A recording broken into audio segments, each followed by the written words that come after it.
Wine has been so very important to all your restaurants. Yeah, talk about your partner, Chuck. Well, he was the only master sommelier in the state at that time. Right. I mean, talk about a man with passion, a passion for wine, a knowledge. He's got this memory bank that's incredible.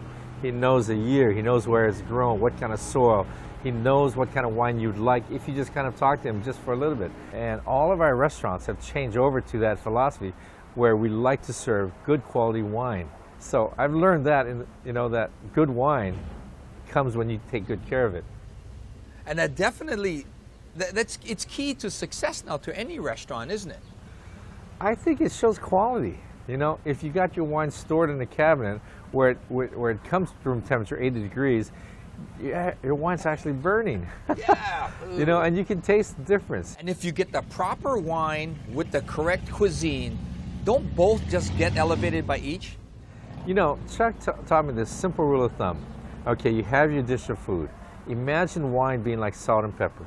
You sprinkle it over your food and you can taste it. And it's just a little seasoning for your food. And that's how you can tell it's a perfect wine.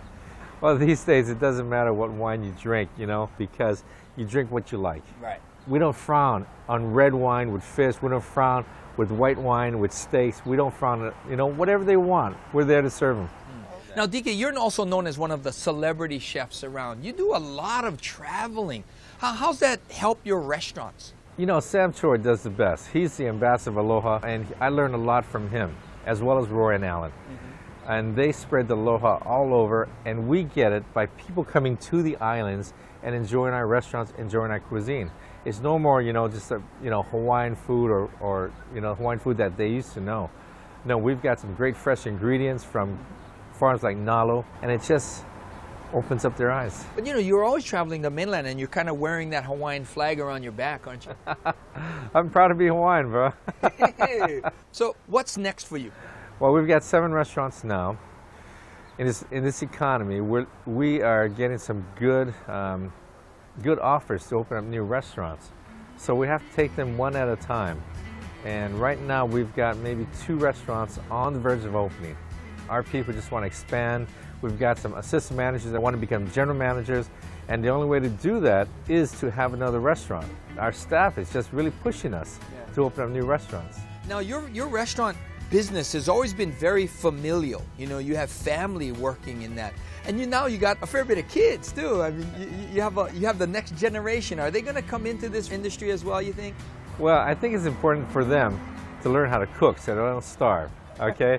So they're learning how to cook. And the hospitality interest, Aloha, service Aloha, that's important as well for them to learn. So DK, when you thought about this restaurant, the first one that you opened, how did you manage to scrape up all the funds?